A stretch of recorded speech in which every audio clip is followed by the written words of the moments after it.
Hi guys, welcome back to the channel. Wanted to go through what I helped a player with the other day. Ultimately, you want to make sure your concepts are correct and then you're doing something that's natural for your body. So if you want to learn more about that, make sure you check out the link below. Have a great new program coming out called the Obsessed Golf Club. So if you want to know more, make sure you check the link below that.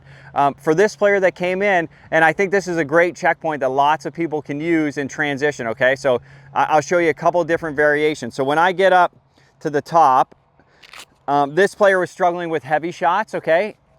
Good player, but still the low point control wasn't great. So I did a video a while ago. I'll do it with the club first. So when I do my takeaway, okay, so if you look at, so as I do this, okay, so this is the drill where I go here and I extend my arms, okay? So I have my relatively level elbow position here, okay, when I get to this position. So what was happening for this player, believe it or not, they're getting too shallow, okay? They were starting to right bend a little bit too much or trail side bend a little bit too much. So their trail arm, if you look from here, was actually quite a bit under their lead arm, okay? So what happened there when they started to come into impact, that was actually moving their head backwards, and then their low point was gonna be a little bit too far back, and then they're having to compensate and do some certain things to make that a bit better, okay? So what really helped this player, and which I think can help a lot of people, is when I do this drill, okay?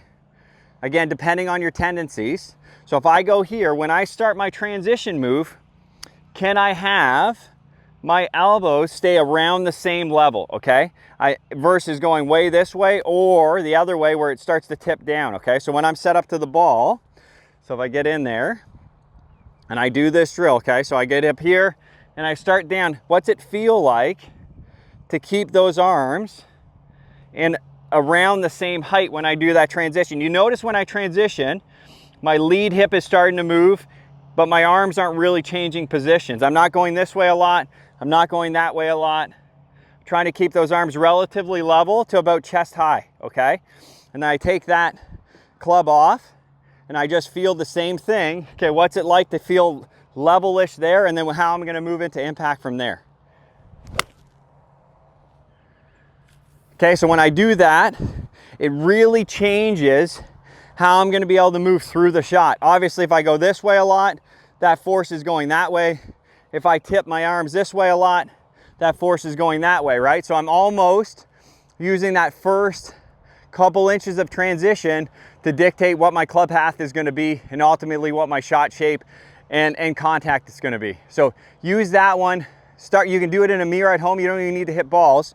Just keep going up to the top, get the club on there, get that good turn, and then when I transition, that first move, keeping that club nice and level as I transition versus it going a lot this way or a lot that way.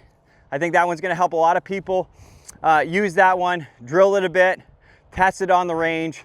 If you're trying to hit a draw, you could feel like the arms maybe slightly under. If you're trying to hit a fade, maybe slightly over, but for the most part, let's try to keep it pretty level and use that to help you get your game to the next level. Thanks so much, guys. Have a great day.